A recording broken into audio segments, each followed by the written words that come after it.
Selon une tradition issue du christianisme, Jésus serait mort pour sauver les hommes. Cette idée n'aide pas du tout à comprendre la situation politique ni les forces en présence. Si on choisit d'éviter les arguments théologiques, peut-on éviter aussi de tomber dans le piège qui consiste à considérer Jésus comme un anarchiste, comme un naïf ? Sans faire l'hypothèse ici que les miracles ont forcément existé, qu'ils ont forcément une réalité littérale, on peut cependant prendre les documents juifs et chrétiens au sérieux, les faire concorder et se baser sur eux pour reconstituer avec précision le rapport de force. En première approximation, le pouvoir de Judée se partage entre deux autorités, les Romains et les prêtres. À la tête de l'Empire romain se trouve l'empereur, et en Judée, il a délégué un fonctionnaire, Ponce Pilate, pour s'occuper de certaines affaires. Mais les prêtres ont beaucoup de pouvoir, parce que ce sont eux qui s'occupent de la police, de la justice, du temple. Pilate a cependant un pouvoir sur eux, parce qu'il a le droit de déposer le grand prêtre quand le grand prêtre ne lui convient pas. Cela s'est passé plusieurs fois, une dizaine de fois, dans les 20 années qui ont précédé Jésus. L'entente entre Pilate et les prêtres est assez bonne, et pour comprendre ce qui s'est passé, il est nécessaire d'introduire une troisième catégorie, une troisième couronne, si vous voulez. C'est celle qui s'occupe de l'interprétation de la loi, les pharisiens. Tout ce qu'ils font est basé sur la loi, c'est-à-dire la Torah, la Bible, mais ils ajoutent aussi à cela des traditions orales qui, selon eux, sont la révélation ultime qui leur permet d'avoir le dernier mot sur l'interprétation des textes. Ils représentent une faction intransigeante du judaïsme. Ils représentent ainsi une barrière contre les Romains, une barrière qui protège le judaïsme contre les Romains. Et ils sont très aimés du peuple, ils ont une grande renommée, parce qu'ils sont intransigeants et fidèles à la loi. Tout cela crée des tensions très vives avec les Romains. On a plusieurs cas de révolte qui sont provoqués par exemple par le fait que les Romains vont chercher de l'argent dans le trésor ou qu'ils osent sortir dans la ville avec leurs enseignes déployées, leurs boucliers qui sont décorés d'animaux. Tout cela excite la fureur des pharisiens et la fureur du peuple qui interprète la loi de façon hostile à Rome. Rome est souvent obligée de répondre à ces rébellions par la manière forte, c'est-à-dire par des répressions sanglantes et par des crucifixions en masse. On a plusieurs cas, par exemple, à la mort d'Hérode le Grand, à peu près à la naissance de Jésus, il y a eu une rébellion et 2000 Juifs crucifiés. Maintenant que le décor est planté, où se situe Jésus de Nazareth sur cet échiquier ? Jésus est un prophète, lui aussi prétend interpréter la loi. Il le fait donc en concurrence avec les pharisiens, parce qu'il n'est pas d'accord avec eux, et il est en concurrence avec les pharisiens pour la course, pour l'influence populaire. Et d'après les textes qu'on a, on sait qu'il interprète la loi avec intelligence et souplesse. Il est très remarquable aussi qu'il ne s'est jamais opposé aux Romains. Il a toujours considéré les Romains avec respect, et d'ailleurs il y a des sources juives qui nous disent qu'il était très apprécié des Romains.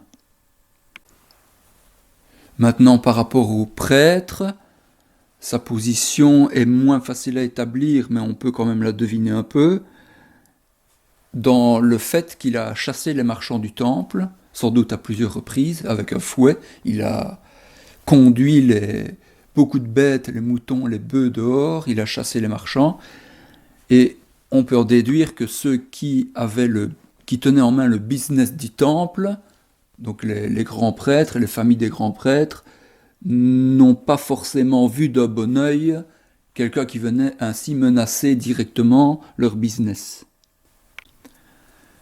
La position de Jésus sur l'échiquier est assez claire.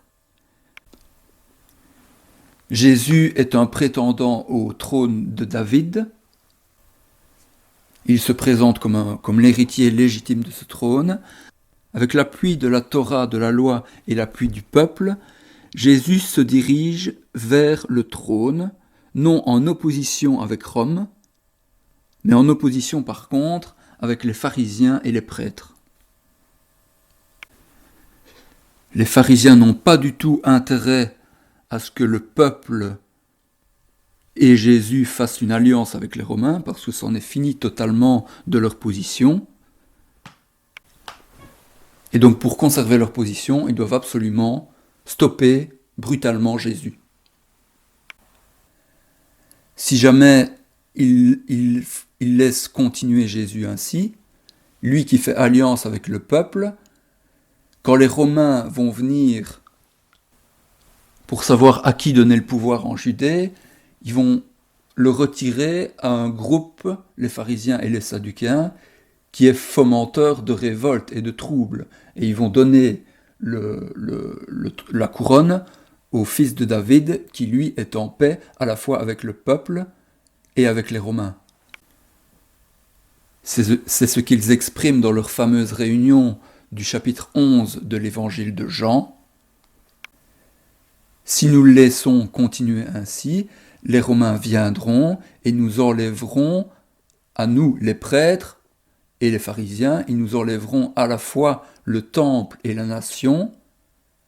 Le temple, c'est-à-dire tous les services liés au temple, et la nation, c'est-à-dire le droit de juger la population et le droit de gérer la police.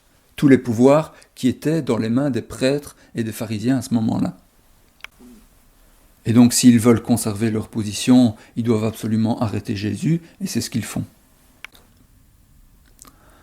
Alors là, vous êtes censé me dire, oui, mais pourquoi a-t-il été crucifié? Si la crucifixion, c'est un supplice qui était infligé aux rebelles à Rome, infligé par les Romains. Comment ça se fait que Jésus, s'il était pour les Romains, s'est fait crucifier par les Romains? Et là, la réponse est assez facile, me semble-t-il. Jésus n'était pas facilement accessible pour le tuer au coin d'une rue. Pour le tuer, il fallait l'arrêter, et pour l'arrêter, il fallait que Jésus se rende, et la seule façon qu'il se rende, c'était de le faire arrêter par la police. Parce que Jésus était un juif fidèle, il ne se serait pas laissé assassiner en rue, il avait des gardes du corps, mais par contre, si la police vient l'arrêter, là, à ce moment-là, il veut bien se faire arrêter par la police. Une fois que la police a Jésus entre les mains, ils doivent trouver un moyen de le tuer. En se basant sur la loi juive, ils n'y arrivent pas, parce que Jésus est un fidèle juif. Et ils se rendent chez Ponce Pilate, qui avait lui le droit de le mettre à mort. Et la première raison qu'ils invoquent, ils essaient de faire croire à Pilate que Jésus est un rebelle. Ils lui disent que Jésus encourage les gens à ne pas payer l'impôt et à se rebeller. Pilate interroge Jésus, il voit tout de suite que c'est un mensonge. Alors les Juifs trouvent un autre argument qui lui va fonctionner. Ils font pression sur Pilate en disant que Jésus a des prétentions royales et divines, et ils menacent Pilate de mal faire son travail de fonctionnaire romain. Ils menacent Pilate de faire appel à l'empereur contre lui, parce qu'il ne met pas à mort quelqu'un qui prétendrait s'opposer à l'empereur. C'est donc par crainte pour son poste qu'il a accepté de crucifier Jésus. Mais ceux qui pilotent la mise à mort, ce sont les prêtres et les pharisiens. D'ailleurs, on sait que Pilate fait cela vraiment à contre-cœur. Au moment de crucifier Jésus, il y a une inscription au sommet de la croix pour désigner le crime dont il est coupable. Et Pilate écrit « Il est le roi des Juifs ». Les prêtres viennent lui dire Il ne faut pas dire ça, son crime n'est pas d'être le roi des Juifs, c'est de se prétendre le roi des Juifs. Et Pilate répond, j'ai écrit ce que j'ai écrit, autrement dit, allez vous faire voir, vous m'avez obligé à le crucifier, mais vous ne m'obligerez pas à mentir sur les causes de votre rage. Alors là, vous avez peut-être, si vous connaissez la Bible, une autre objection de taille à me formuler.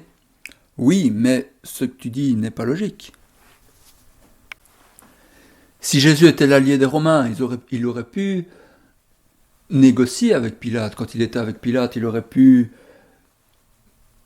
s'arranger pour que les Romains lui viennent en aide et se débarrasser des prêtres. Et aussi, quand il a fait la multiplication des pains, le miracle de la multiplication des pains, les foules étaient tellement enthousiastes qu'elles voulaient le faire roi, et lui s'est retiré.